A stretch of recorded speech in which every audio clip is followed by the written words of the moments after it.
maaari po tayong engage sa kanila sa paggawa ng mga assignments o projects sa pamamagitan ng paggabay. So mga mommies, take note of these reminders. Kung paano ko po susuhetuhin yung pagiging makulit nila. Ang Diyos lang po talaga ang ating tanging pag-asa.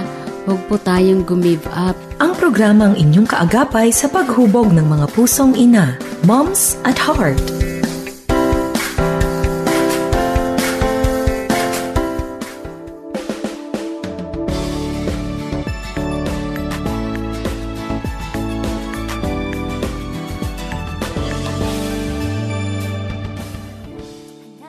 Magandang hapon po sa inyong lahat. Tuloy-tuloy na naman po tayo sa ating pag-uusap patungkol nga po dito sa paksain sa buwan ng Oktubre. Walang iba kung hindi ang nanay daw po, teacher in any setting or in all setting. Ating pong tandaan, tayo po ang unang guro ng ating mga anak.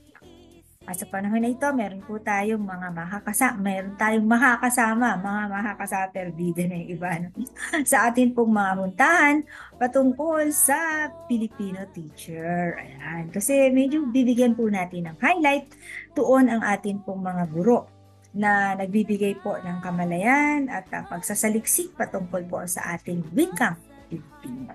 Samahan niyo po kami sa isang oras dito nga po sa ating FEBC Radio TV o di kaya naman po sa ating Facebook 702 DCAS FEBC Radio Memory Mommy Moms at Heart, or basta po kayo dyan ng mga nasa radio, lalo na po dyan sa lugar ng mga kayo po ba ay off-site. Ayan.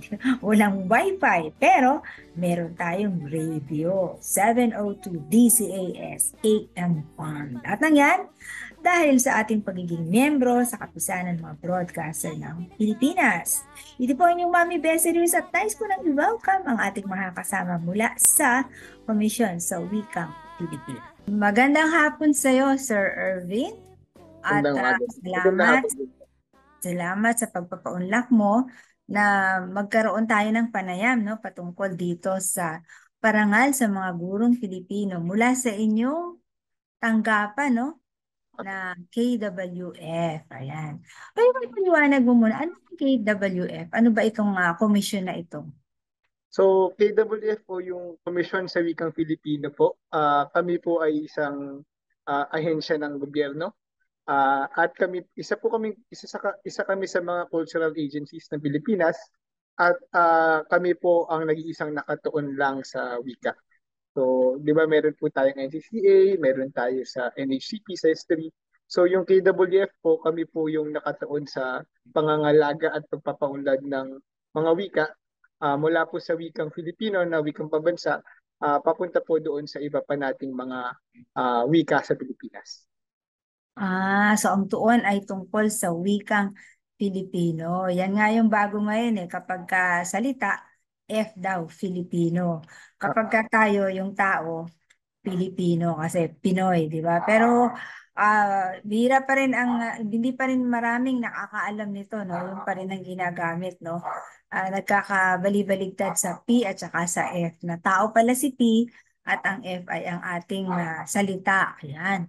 Okay, so ano ginagawa ng komisyon dahil sabi mo sa pagpapaunlad ba yan? So marami po kaming mga proyekto. So meron po kaming mga proyekto na nakatuon po sa research, pananaliksik tungkol sa Filipino, tungkol sa wika. Meron din po kaming mga publication or naglilimbag po kami ng mga libro.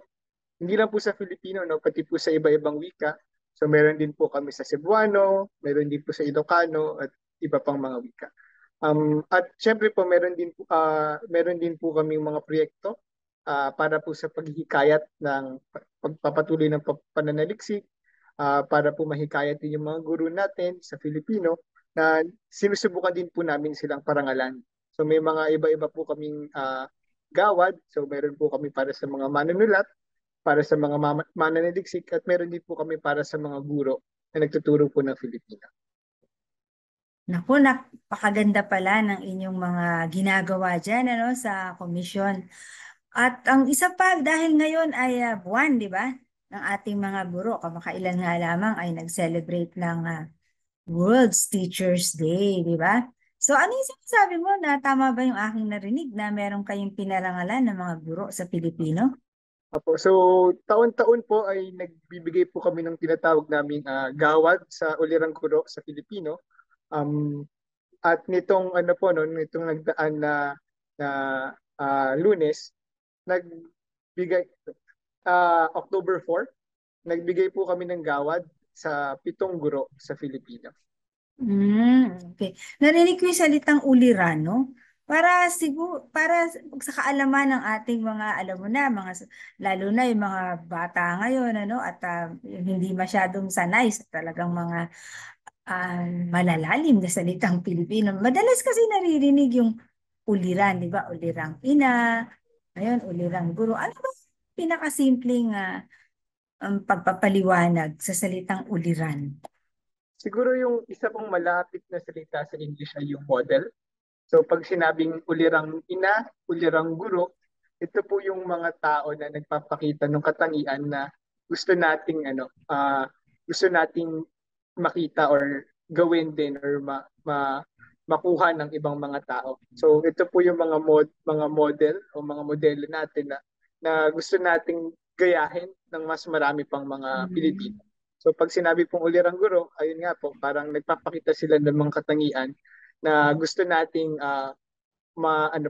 maipakalat pa na makuha din at magaya ng ibang mga Pilipino.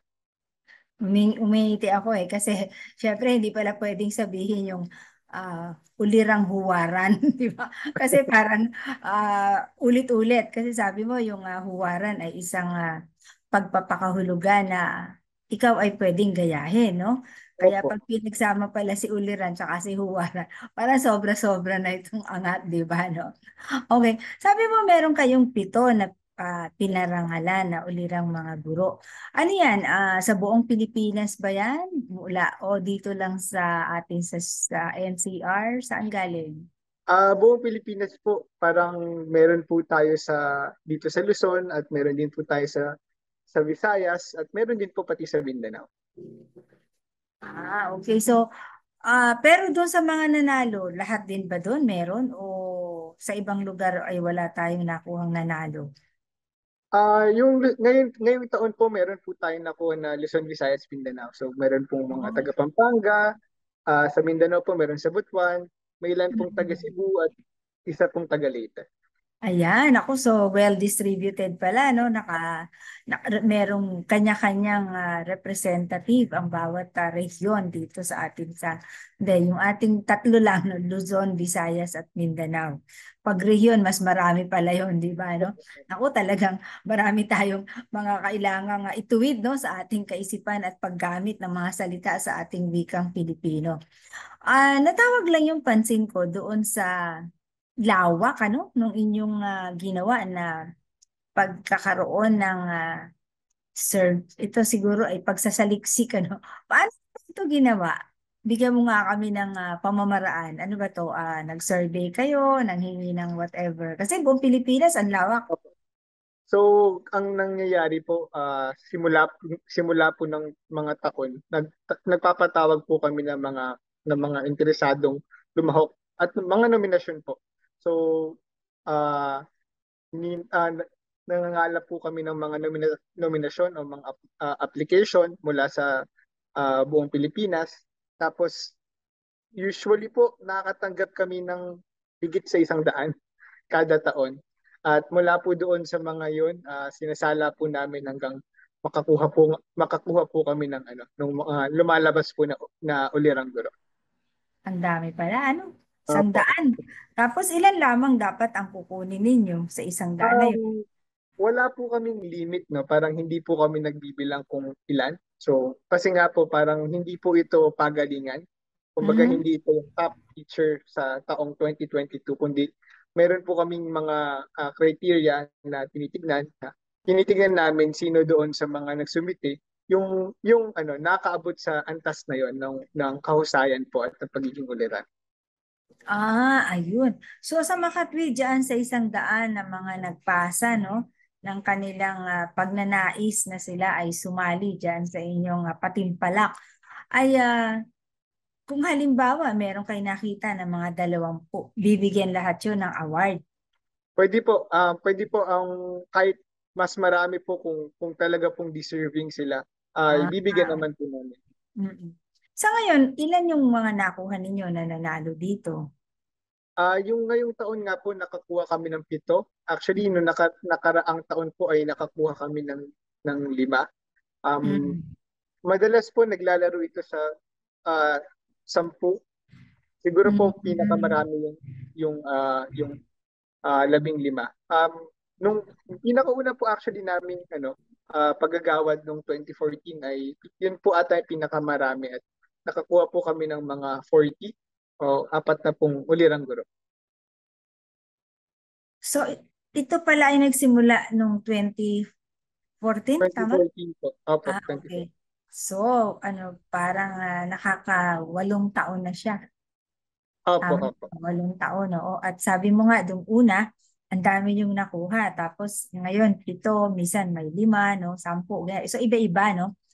Um, Siyempre, gusto natin na dahil tayo ay naririnig sa iba't ibang dako ng Pilipinas, no? Kumusta po kayo dyan, lalo na dyan sa mga bulubundukin at bukirin na sa halip na kami ay pinanonood, ay nakikinig lamang po kayo sa atin sa radyo, no?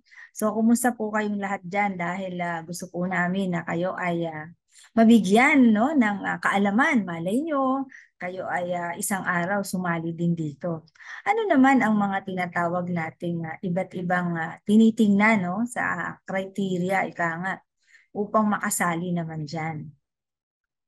Opo, so yung una po, syempre gusto namin makita yung mayroon na siyang malawak na karanasan sa pagtuturo. Kadalasan po tinitingnan namin yung haba ng pagtuturo, no? Syempre, yung kung mas mahaba po yung serbisyo ng pagtuturo, may sinasabi din po yun doon sa karanasan at sa character ng mga guro natin na lumalahok. In-emphasize din po namin yung husay sa saliksik. Siyempre po, kasama po sa yung mga teachers po natin, no? Hindi lang naman yan talaga nagtuturo. Kadalasan ay gumagawa rin sila ng mga saliksik. So yung tinitignan po namin kung palimbag ba sila o nakakapag-publish ba sila sa mga journal, sa lokal at maging yung international na journal. Yung mga pagdalo po nila sa mga komperensya tungkol sa wika at pati po yung sa innovation nila sa pagtuturo. Ganun. Tinitingnan din po namin yung ambag nila sa komunidad nila. So pwedeng ito po ay sa ambag nila sa sarili sa lokal na wika at kultura, pwedeng ambag po doon sa komunidad sa pagtulong sa mga out of school youth, sa mga may hirap. Meron po kaming nanalo na isa po sa ambag niya ay nagtuturo po siya sa mga nasa preso. So ayun po, ambag sa komunidad, yung kanilang pananaliksik at yung kanila pong karanasan yung tinitingnan namin. Habang ikaw ay nagsasalita, ay naisip ko lamang, isa rin sa parang mabuo lahat yung mga sinasabi mong yan, ay yung pagmamahal ng isang guro sa kanyang profesyon, ano? At yung pagmamahal dun sa kanyang mga tinuturuan. Kasi mahirap isagawa yung mga sinasabi mong yan kung wala tayong tinatawag na laman sa puso, di ba, no? Kung tayo ay nagtatrabaho lamang na para sa, alam mo na, yung sasahod tayo, di ba? O di kaya naman ay magkakaroon tayo ng mga bukas na pintuan patungkol sa pansarili natin, ano, mga naisin. Pero ayon dyan sa yung mga sinabi ng mga criteria, ay lutang na lutang yung tinatawag na pagmamahal ng mga guro sa kanilang ginagawa. Kasi tingnan mo na, no, nagtuturo ka na sa classroom, tapos lalabas ka pa, magtuturo ka dyan sa mga bilanggo, di ba? Oo. Tapos yung isa pa yung sinasabi mo na nagbibigay siya ng kanyang mga nilikha, no? Para dun sa kanyang mga tinuturuan. Sa halip na ito ay po pwede naman niyang ipapublish sa sarili niya, no? Ipalimbag niya sa sarili niya at siya ay magkakaroon ng maraming pagkakakitaan, ano? Pero ang kagandahan dyan ay umuusbong sa puso ng bawat isang guro. Siyempre, pinanood niyo sila, umikot ba kayo sa buong Pilipinas, ano? O doon lang Sa ngayon po nag-apply? actually, yung proseso po online yung karamihan, no? Dahil din po sa pandemya. Pero nagkaroon din po actually ng demo teaching, pero Dahil nga po sa pandemya ngayon po, online lang po yung pagsasagawa namin sa kasalukuyan. Ayun, oo.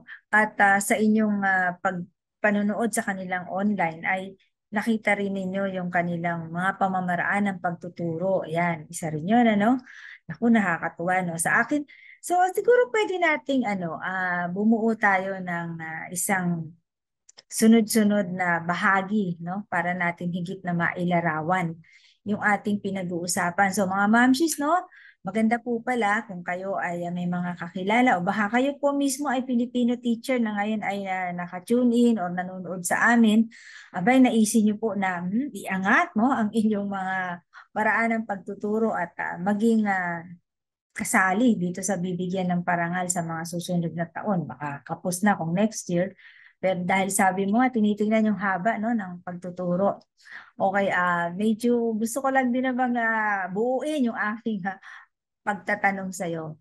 Ano ang nakukuha ng isang guro bukod sa parangal? Ano? Siyempre, isa yun na hindi kayang bayaran. Meron ba itong money value na ibinibigay? Meron din po kaming binibigay na cash prize. Siyempre po nandyan yung mga ano rin po, iba physical pang natatanggap yung plaque po nila, yung medalyon. Tsaka siyempre po yung naipapasok na po sila doon sa network ng KWF na isa po sila sa mga tinitignan namin kung gumagawa kami ng proyekto. Lalo na kung yung proyekto po ay doon sa kanilang lugar, sinusubukan po namin silang itap na rin bilang mga resource speaker po namin, resource person. So yun ang mga bagay na hindi kayang bayaran, ano. Pero meron naman kamong munti lamang ba na halaga na ibinibigay sa kanila. Medyo di po namin matatapatan yung sa Metrobank na, pero meron din po kaming cash prize. Yan, oo, syempre no, bangko. Pero ang isang maganda po, no, para sa ating mga mamshis, ito po mga parangalan, no, lalo na no, alam mo, medyo segue lang tayo, Sir Ervin. Naalala ko lang, di ba, minsan masyado nakatingin sa mga awards, di ba, no? Mga hindi kayang tapatan ng salapi yung mga ganitong pagiging uliran, di ba, no? Sabi mo nga, modelo. At ang mga uliran, madalas kaysa hindi tumitingin sa pera. Di ba? No. Hindi yun ang kanilang tinitingnan. At sila ay naglilingkod dahil sa kanilang mga malalim, no? Na adhikain, no? Na bigla ko na namang naisip, ano ba pagkakaiba ng advokasya at adhikain? Actually, parehas po yun. Yung Parehas isa sila, lang di ba? galing sa Spanish po, isa galing sa English. Oo nga, ano. Yan minsan ang ano sa atin, no? Pagka inilagay sa ano yung talasalitaan, di ba? Yung kagaya nito, no? Interview. Tanggap naman yung salitang interview, no? Pero panayam talaga ito sa Pilipino, di ba? Panayam. Okay, so Sir Ervin, guro, ang naisip ko rito na salita na ating buuin ay ang salitang love. Okay ba sa iyo yun? Love. Love, di ba, no? Kasi for the love of the teaching profession, for the love of our wikang pambansa, yan, wikang Filipino, no? At ganun din naman yung kanilang mga dialekto. Tama ba yung gamit ko? Dialekto? Yung sarili po nilang wika. Yun, oo. Kasi minsan naririnig ko dialekto, pero dapat tama yung sarili nilang wika. So kung sila ay naka sa Cebu, Cebuano. Kung sila ay nasa Leyte, edi Waray, di ba, no? Oo, tapos yung may nanalo kayo taga Pampanga? Yes, meron din po. Kanyang Kapampangan. Yan, di ba, no? Okay, so ito ay nandoon sa salitang love. Kasi ang isang nabanggit mo kanina doon sa mga criteria ay yung salitang sumusulat sila. At sila ay may mga kung ano-anong isinasagawang mga pananaliksik, no? So dahil dito ay nagkakaroon sila ng letter L na una ay yung likha. Likha. Pagkakaroon ng isang likha, no? Ano ba yung mga nalilikha nila? Ano yung mga So, syempre po, iba-iba ito, no? So, may mga nagre-research po. Pero yung ngayon po siguro, gusto ko i-highlight yung tungkol po sa paggawa ng module. So, ito po yung sa mga nanalo natin na elementary teacher. Halimbawa po si Ma'am Gladys Jovellano, na elementary teacher po siya sa Romblon. So isa po sa nakita naming kabilib-bilib sa kanya ay yung paggawa niya po ng pagtulong niya sa paggawa ng mga module para po sa DepEd. So gumawa po siya ng mga module para sa Filipino at hindi po ako nagkakamali pati dun sa Romblumano yung sa sarili niya pong wika na ginamit po ng DepEd, hindi lang po nung DepEd Division of Romblon, meron din po siya mga na isulat na sa pagkakaalam po namin ay ginamit ng division ng Mimaropa or ng region po nila. Okay. So, marami siya palang kakayahan na naipakita sa pamamagitan ng pagsusulat. At alam mo yung kanilang mother tongue, yung tinatawag nila mother tongue, no? Yung kanilang salita kung saan siya nagmula, di ba? At ano ba yung nilikha niya bukod sa module? Meron ba siyang mga kasi may mga naisulat po siyang mga kwento, kung di po ako nagkakamali, na mga kwento at tula doon po sa kanilang wika. Naku, nakaka-excite naman yan, Siguro maganda kung para sa atin pong higit na pangunawa, kung ano po ba yung mga pinaggagawa nitong si Ma'am Gladys sa lugar ng Romblon, kung bakit din siya nanalo nitong gawad ng ulirang guro sa Pilipino. Ay ipakita po natin ang video clip, patungkol po dun sa kanyang mga sinasabi tungkol sa sarili niya. At titingnan natin yung kanya ring mga ibang gawa. Ayan, halika. Si Gladys M. Juveliano ay kasalukuyang Master Teacher 1 sa Bagakay Elementary School, Bagakay, Romblon. Autor rin siya ng mga module at kagamitang pampagkatuto sa edukasyong pangkatawan at edukasyong pagpapakatao. Manunulat din siya ng mga kwentong pambata. Ang ilan niyang kwento ay nagtamo ng pagkilala sa rehiyon ng Mimaropa. Noong taong 2020, kinilala siyang Outstanding Writer of the Year at noong taong 2021 bilang Innovative Teacher of the Year ng Instabright National Awards for Educators. Taong 2021 din nang tanghalin siyang Most Outstanding Elementary Teacher, Iwag Bulawan sa buong dibisyon ng Romblon. Aktibo rin siya sa iba't ibang gawaing pangkultura at pangwika sa kanyang komunidad. Nagtuturo siya ng pagsulat ng kwento at tula sa mga kabataan. Noong panahon ng pandemya, masigasig siyang nakibahagi sa padayon unga nga Romblumanon sa isang babasahing Bigay Mo, Isang Bata ang Matututo. Pumupunta sila sa bahay ng mga mag-aaral para mamigay ng mga aklat upang matuto pa ring magbasa ang mga bata kahit hindi sila pumapasok sa paaralan. Buong karangalang iginagawad ng Komisyon sa Wikang Filipino ang ulirang guro sa Filipino kay Gladys M. Juveliano.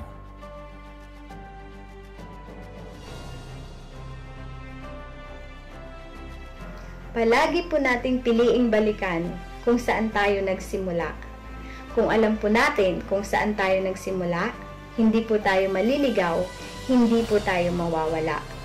Kagaya rin po ito sa paggamit at pagtuturo ng wikang Filipino. Lagi po nating piliing ituro at gamitin ang ating sariling wika bago po tayo magpakadalubhasa sa mga banyagang salita.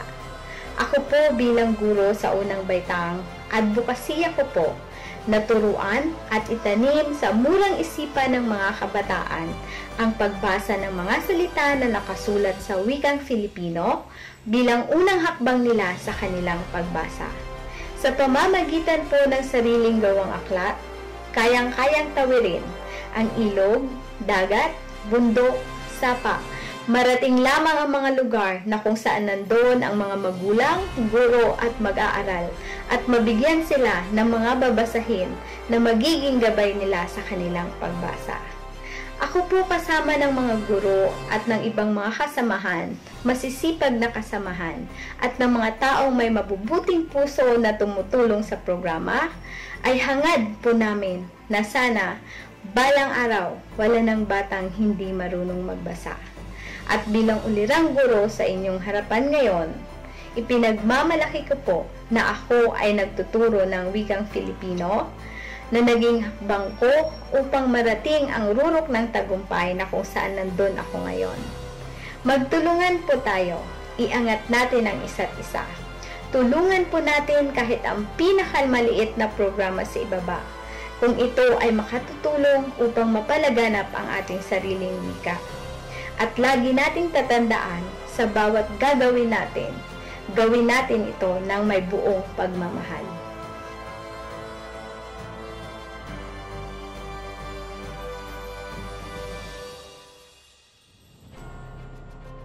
Bukod po sa mga module na ginawa niya sa Filipino, gumawa rin po siya ng kwento, mga tula sa wika niya po na Roblomanon. At yun po parang hakbang or tulong niya po para po sa pag-promote ng literacy doon sa kanyang sariling wika. Yan. Alam mo, sa isang bata na hindi marunong ng salitang iba, liban doon sa kanyang mother tongue, napakalaking tulong nito, no? Kasi, kasi kaya ako natatawa, no? Pagka ako kasi ay nagpupunta sa ibang lugar, no? At tapos naririnig ko sila nagsasalita ng wika nila na hindi ko naman naiintindihan, ano? Siguro parang gano'n ang nangyayari sa isang bata na hindi niya naiintindihan yung itinuturo ng kanyang teacher sa klase. Tapos, parang wala lang, naririnig lang niya, mukhang ingay, di ba, no? Parang kamukha nung nararanasan ko pag ako ay nasa ibang lugar na hindi ko din alam yung kanilang mga salita. Ayan. Okay, puntahan naman natin yung letter O. Dahil love ang ating binubuo dito. Ang letter O ay kumakatawan sa salitang oportunidad. O yung mga guro na ito na binigyan ng parangal na ulirang guro sa Pilipino ay hindi nila sinayang yung bumukas na pintuan ng pagkakataon upang sila ay makatulong. Gaya nga nung sinabi mo na nasa bilangguan ay nagtuturo siya. Diba? So, ano ba ang naaalala mo na kanilang mga naikwento patungkol dyan? Actually, yung sa nagturo po sa bilangguan yung last year po yun, no? Pero yung ngayon po siguro magandang halimbawa yung kay Dr. Alvin de Mesa ng Leyte Normal University.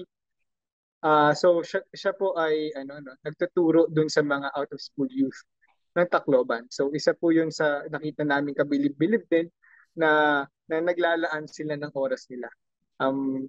Hindi lang po sa pagtuturo ng mga estudyante nila, kundi extra mile po kumbaga na nagtuturo din sila doon sa mga kabataan na nasa labas ng kanilang university. So isa po yun sa hinangaan namin sa kanila. At isa pa, itong mga bagay na ito ay sabi mo nga extra mile kasi wala itong bayad.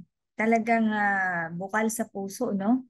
Na ibibigay ng paglilingkod kasi dagdag, di ba? Ang isang guro nagtatrabaho na siya ng maghapon.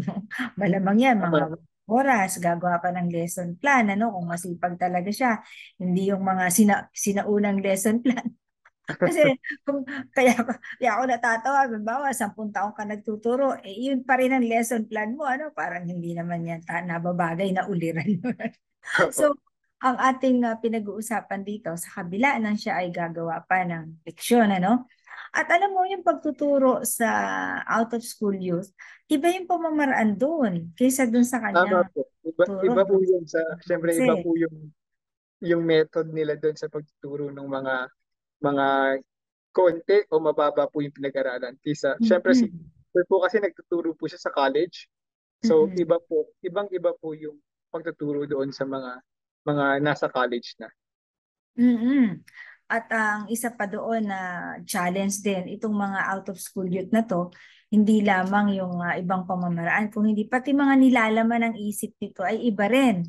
So, bilang isang guro, talagang napakarami mo na ibibigay mula sa iyong sarili, di ba? Para sila ay matuto. At baka nga, ewan ko, yung sinasabi mong si Dr. Alvin, baka nga bago pa yan magklase, kakain muna at magpapakain muna siya. Kasi karamihan ay nagugutom. Paano makakapag-aral kung ang kumakalam yung kanilang sikmura, di ba? So, yun ang kanilang nararamdaman. Ayan.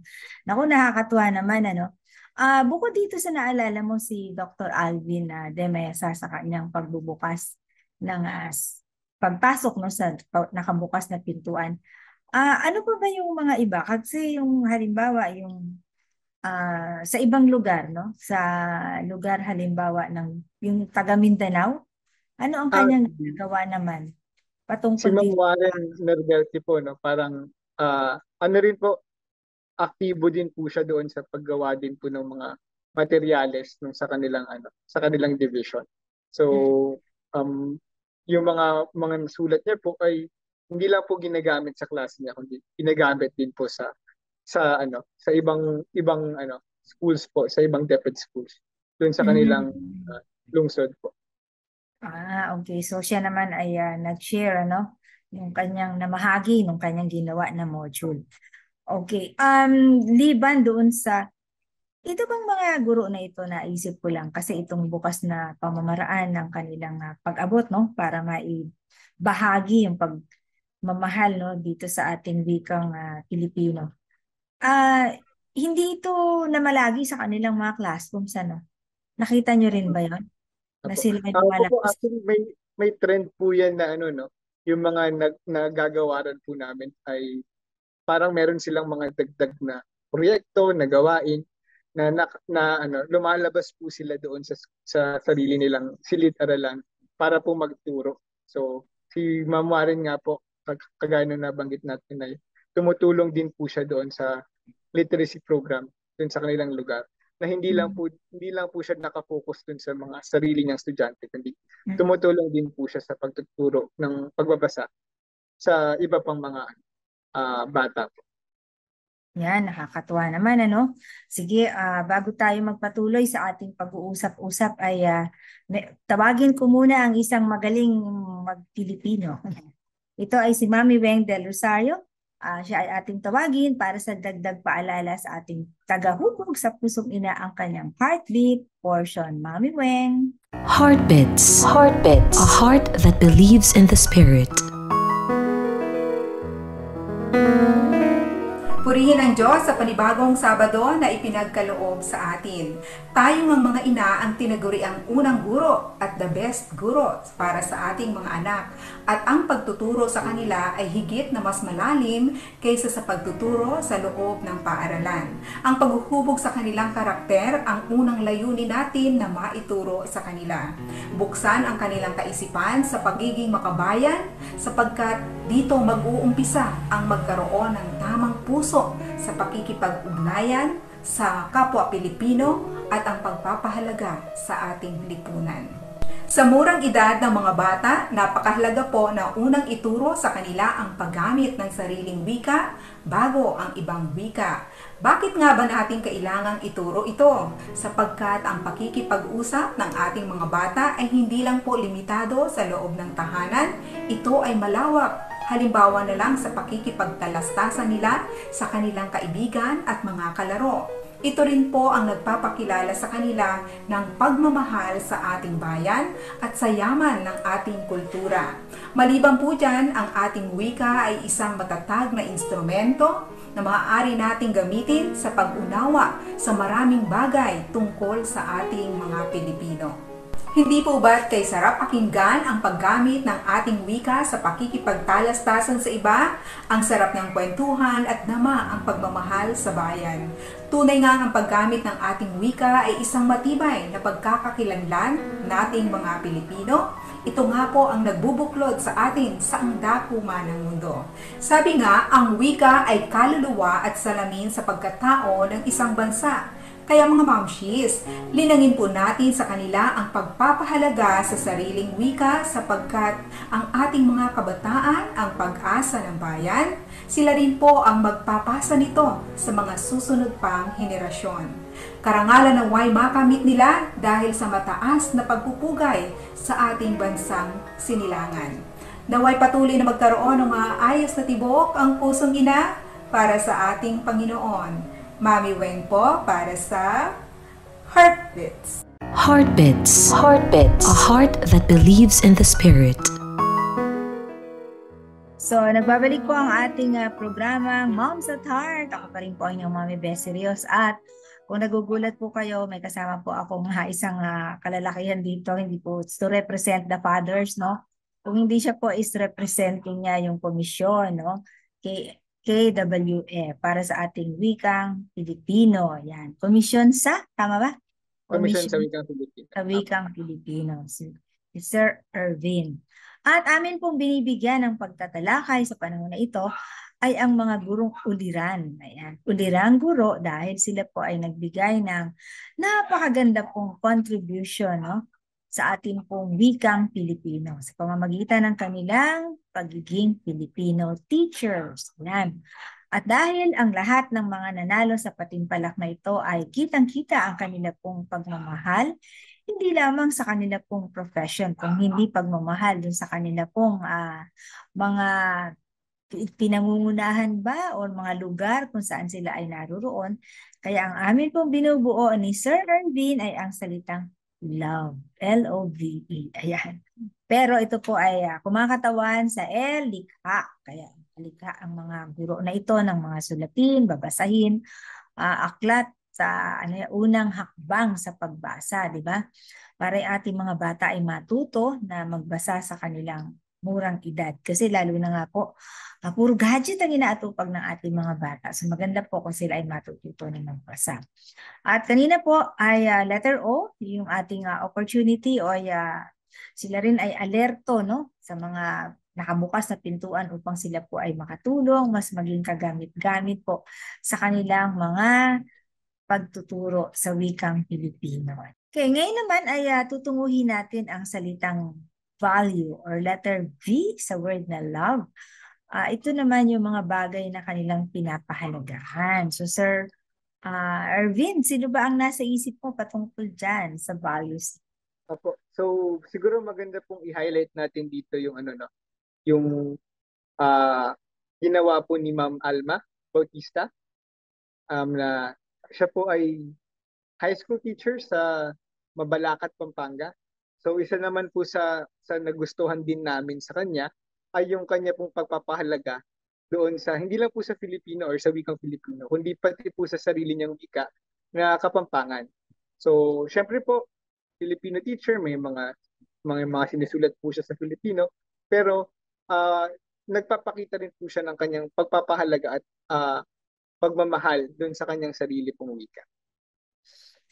Okay. So ito yung bukas na pintuan para sa kanya. Yung pagkakaroon niya ng contribution doon sa salita sa Kapampangan. Tama? Yes, yun? Kapampangan po. Oo, siya ay merong malasakit doon sa tinatawag natin na Pilipinong kamalayan. Napakalalalim ng mga salita, no? Pilipinong kamalayan. Kasi ano ba ang halaga ng isang wika? Lalong-lalo na sinasabing Pilipino na wika. Pag yung wika po kasi, kunwari po sa Pilipinas, no, siguro hindi po alam ng marami, pero meron po tayong nasa higit sa 100 wika.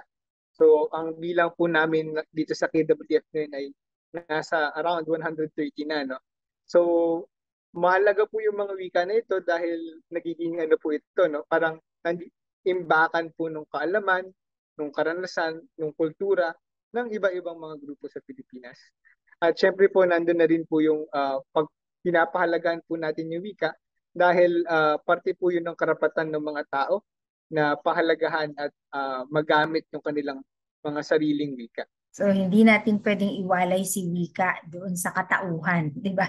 Kasi oo, kasama yung katauhan natin dito sa wika, kung paano tayo nagsasalita, kung paano natin inuunawa yung pagsasalita ng ating kapwa, at kung paano din tayo tumutugon, no, doon sa salita ng ating kapwa. So napakahalaga nitong ating mga pinag-uusapan dahil isa rin sa ating nagiging medyo confusion, no, sa ating mga Pilipino ay ano ba talaga ang wika? Kasi ang tagal natin tayo ay na-colonize, di ba?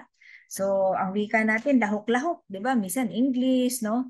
Tapos kung mag-sentence tayo, halo-halo, di ba? Parang sa isang sentence, mayroong Tagalog, may English na nandoon. Tapos mayroong panlahok ng Kastila, no? So talaga, at kung ikaw ay siguro nakatira sa ibang lugar, halimbawa, baka masingitan pa ng Ilocano kung nandoon ka sa Ilocos, di ba? Or Cebuano kung nandoon ka sa Cebu. Alright, at naalala ko, no, lahat ng ito ay bahagi ng wika. Kung paano natin ipinapaunawa ang atin pong kaisipan, damdamin, at mga gusto nating mangyari. Ayan. So mga mamshis, no, ito pong ating mga anak, lalo na nga po yung mga batang-bata pa, no, minsan ay hindi nila maipahayag dahil bigkas po naman nila ay hindi pa tugma, ano. Kaya wag po natin silang pagsawaan na sila po ay ating gabayan. Si Dr. Alma T. Bautista ay nagtapos ng kanyang doktorado sa Araling Filipino sa Pamantasang de La Salle at ginawaran ng pinakamahusay na disertasyon. Kasalukuyan siyang Master Teacher 2 sa Senior High School sa mataas na paaralan ng Santos Ventura sa Mabalacat, Pampanga. Author siya ng mga module sa Filipino at Edukasyong Pampagkatao. Inilimbag ng Vibal, Pisara at Bright House Publishing House ang kanyang mga nabuong textbook sa Filipino. Nakapaglathala rin siya ng mga artikulo at mga kwento sa Sunstar, Pampanga. Aktibo rin siyang tagapanayam ng iba't ibang mga lokal na pagsasanay at kumperensya. Noong taong 2021, nakatanggap siya ng parangal na pinaka-natatanging sikat lingkod ng DMC. Buong karangalang iginagawad ng Komisyon sa Wikang Filipino ang ulirang guro sa Filipino kay Dr. Alma T. Bautista.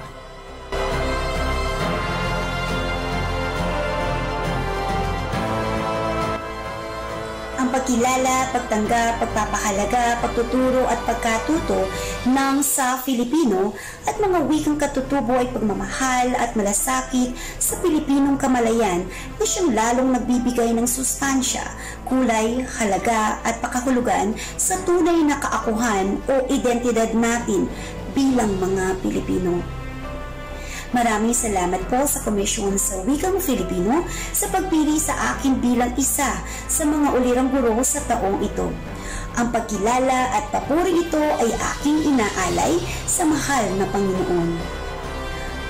Ang isang ulirang guro sa Filipino ay isang karaniwang guro na nasa loob ng kanyang silid-aralan, baon ang pusong mapagmalasakit sa mga mag-aaral, paaralan at bayan. Siya ay karaniwang guro na modelo ng kababaang loob na sa kabila ng anumang posisyon, designasyon o titulo ay nagagawa pa rin niyang maiyuko ang sarili at maiabot ang kamay sa kanyang mga mag-aaral at kapwa-guro.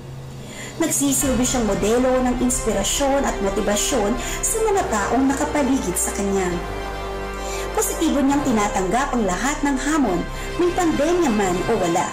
Siya ay sinubok at patuloy na sinusubok ng pagkakataon upang maipamalas ang kanyang natatanging kapangyarihan, ang wika. Ang wikang Filipino at mga katutubong wika ay nagtataglay ng higit pang kapangyarihan. Sa pamamagitan ng wika, matutulungan natin ang ating sarili na paniwalaan at pagkatiwalaan ang ating kakayahan upang pagtagpuin ang mga posibilidad at oportunidad lalo na sa ating pagtuturo. Kausapin ang sarili gamit ang wikang malapit sa puso natin upang sa gayon ay mamukadkad ang walang kasitamis na tagumpay tulad nito.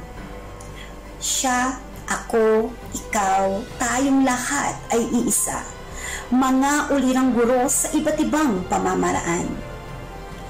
Ako po si Dr. Alma T. Bautista, ulirang guro sa Filipino 2022 na nagmula sa Rehiyon 3, Sangay ng Lungsod, Mabalacat, Pampanga, Santos Ventura National High School, Senior High School. Dakal pong salamat.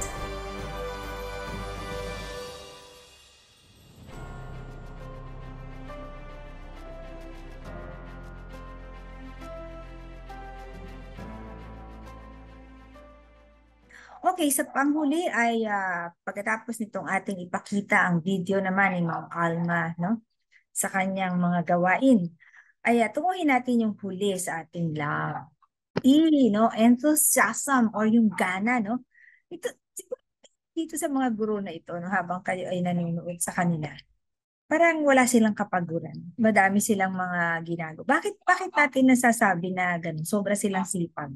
Ano yung mga napansin mo? Opo, so sa amin po nakita namin yung sigasig nila, no, na parang simula na nagturo sila sa kasalukuyan po ay aktibo silang nakikiisa sa mga proyekto, sa mga research, tapos nag-aambag nga po sila. Parang hindi lang po sila yung gumawa ng mga pag-ambag nila noon at tumigil na, kundi tuloy-tuloy po yung pagtulong nila doon sa sarili nilang komunidad, sa sarili po nilang wika, at dun sa mga mag-aaral po nila. Oo nga, no, nakakatuwa sila, no, na wala silang tigil. Sa inyong mga karanasan, ano ba yung mahabang taon ng karanasan nitong inyong mga naging contestant, no? O mga sumali sa inyong patimpalak? 10 Hindi ko taon, 20 taon? hindi ko po masabi yung pinakamahaba, pero kung di po ako nagkakamali, meron po kaming mga teachers na 3 dekada nang nagtuturo. 30 years, no? Tagal din, ano? Matagal na yon, ano? Mahaba na ang kanyang lalakbay, okay? So, napakaganda po ng ating mga nailahad na mga bagay-bagay patungkol po dito sa mga guro, no? At sana po nagkaroon ng kamalayan ng ating mga momshies kung gaano po pinahahalagahan ang ating wikang Pilipino sa pangunguna ng Komisyon sa Wikang Filipino. Ayan. So, Sir Arvin, kung tayo ay magbibigay ng isang paglalagom or conclusion, yan. Hindi ko alam. Ano ba sa Tagalog ang conclusion? Basta yun na yun. Conclusion. Ano masasabi mo dito sa dito sa mga naganap na ito na parangal? Paano mo sila ilalarawan at paano mo hihikayatin ang iba pa na sumali sa mga susunod na patimpalak ninyo? So siguro ang karaniwan nga po dito, yung meron silang sipag na hindi lang po doon sa paggawa ng sarili nilang trabaho nila na magturo sa mga klase nila, kundi sipag po na paunlarin din yung sarili nila. So kadalasan po ito yung mga nananalo pong guro ay nagtatapos ng graduate school, gumagawa po ng sarili ng mga saliksik para po sa pagpapaunlad ng sarili nila at ng kanilang pagtuturo po. At ayun nga po, parang ang karaniwan din po yung sinusubukan po nilang magambag sa labas ng school, labas ng kanilang paaralan at dun sa mas malawak din ng komunidad. Yan. So maraming salamat sa iyo, Sir Arvin, sa iyong pagsama at sa mga pagpapaliwanag. At sana po kayo na mga kasama namin, nanonood man po ba kayo? O di kaya nakikinig sa inyo pong mga tahanan dito po sa ating AM 702 DCAS, AM Bond. Ay sana po kayo ay medyo napukaw. Ayan, Tagalog na Tagalog talaga. Ang inyong kaisipan, ang inyong mga interes upang hindi lamang po sumali dito sa patimpalak na ito, kung hindi bilang mga nanay ay iangat po natin yung kamalayan ng ating mga bata patungkol sa wikang Pilipino. Maraming salamat sa iyo, Sir Arvin. Salamat din po, ma'am.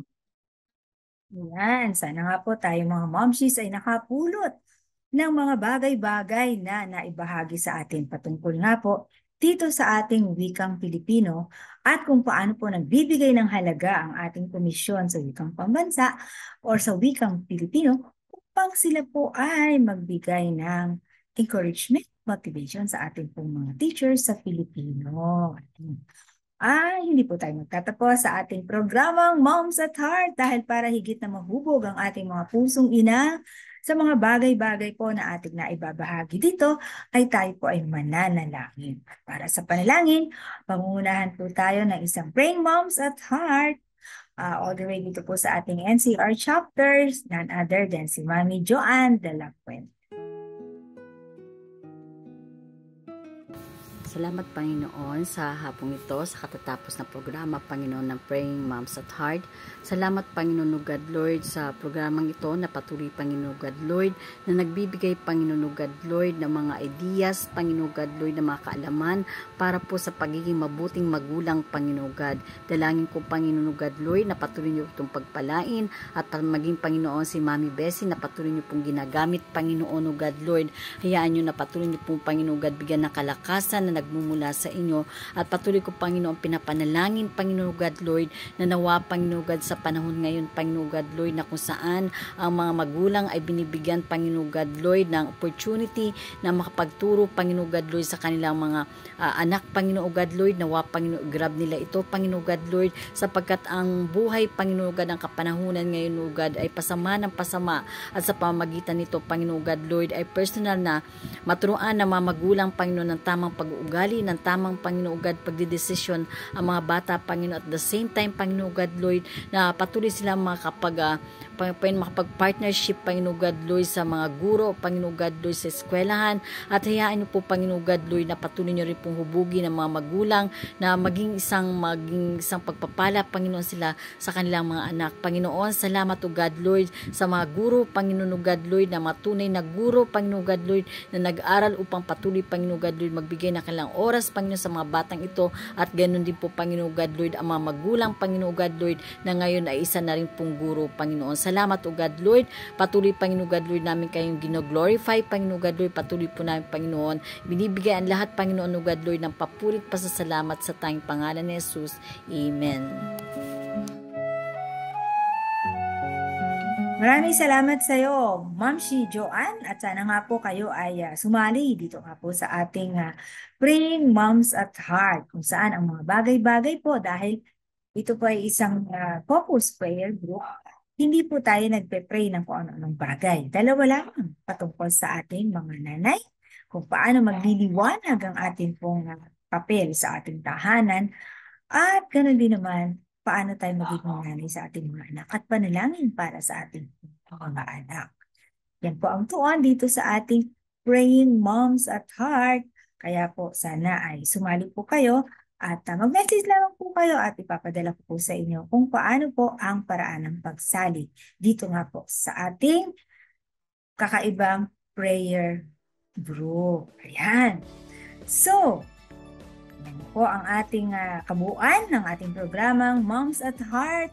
At ito nga pong ating mga napag-usapan. Maraming salamat kay Sir Ervin sa kanyang pagsama, pagbabahagi ng mga bagay-bagay patungkol po sa kanilang patimpalak sa ulirang guro ng Pilipino. Ito po ang inyong Mami Beserios na nagpapasalamat sa ating pong lahat na tumutuklas ng mga pamamaraan patungkol sa paghubog sa ating mga pusong ina. Pero ang pinakamahalaga po ang ating Panginoon ang siyang bigyan natin ng laya sa paghubog sa ating mga puso. Kayo man po ba ay aming nakasama dito sa ating FEBC Radio TV? O di kaya naman po ay sa Facebook ng 702 DCAS FEBC Radio? O di kaya sa Moms at Heart or sa Memo ni Mommy? O di kaya naman a very simple way dito po sa ating 702 DCAS AM1. Lahat ng yan, natin sa atin dahil sa pagiging aktibong miyembro natin sa kapisanan ng mga broadcaster ng Pilipinas. Ito po ang inyong Mami Beserios, nagpapasalamat at nag-iiwan sa inyo ng isang maganda, masigla at masayang hapon sa ating lahat. Ang aga mo namang gumising, di ang uubos ang sinaing at sa pagtulog nahuhuli ka sa paghimbing. Dahil pinagmamasdan, dahil pinagdadasal ang bawat isa sa ating pamilya. Iniisip kung ano ang ikabubuti ko. Inuuna mo ang kapakanan ng iba bago ang sarili mo. Talaga naman, pag Moms at Heart, Moms at Heart, punong-puno ng pag-ibig, pagkasama ka ay langit. Moms at Heart, Moms at Heart, ilaw ng tahanan, ibang klaseng